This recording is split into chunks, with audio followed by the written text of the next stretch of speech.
চৌবাচ্চায় রঙিন মাছ চাষ পদ্ধতি। আমাদের দেশে রঙিন মাছগুলোর বর্তমানে চাষাবাদ করা হচ্ছে। রঙিন মাছের চাষ বিভিন্ন প্রজাতির জন্য বিভিন্ন রূপ।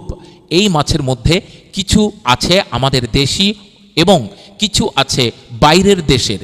এই সকল মাছ বাড়িতে চৌবাচ্চার মধ্যে চাষ করলে দেখতে অনেক সুন্দর লাগে। আপনি ইচ্ছা করলে আপনার বাড়িতে চৌবাচ্চায় এই মাছের চাষ করতে পারেন। রঙিন মাছ চাষ করার সঠিক সময় মৌসুম।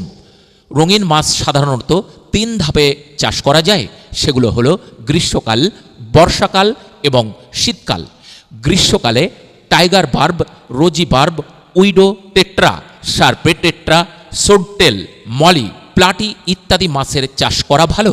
বর্ষাকালে pearl gourami, kissing gourami, dwarf gourami, blue cichlid, zebra cichlid, tetra, tiger ইত্যাদি মাছের চাষ করা ভালো। শীতকালে গোল্ডফিশ, কই কার্প, ম্যানিলা কার্প, ক্যাটফিশ ইত্যাদি মাছের চাষ করা ভালো। রঙিন মাছ চাষে কী ধরনের পাত্র চৌবাচ্চা বাছাই করবেন?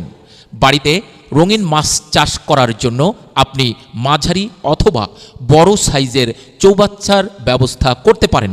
তবে খেয়াল রাখবেন চৌবাচ্চাটি যেন গভীর হয়।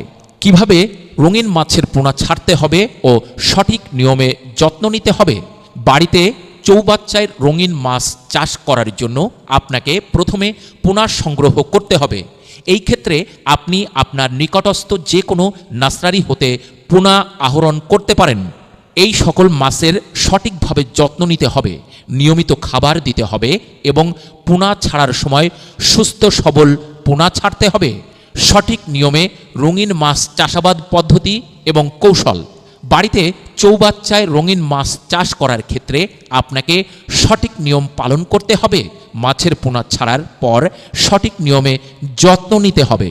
চৌবাচ্চায় মাছ চাষের জন্য সঠিক তাপমাত্রার প্রয়োজন। খেয়াল রাখতে হবে তাপমাত্রা যেন বেশি না হয়।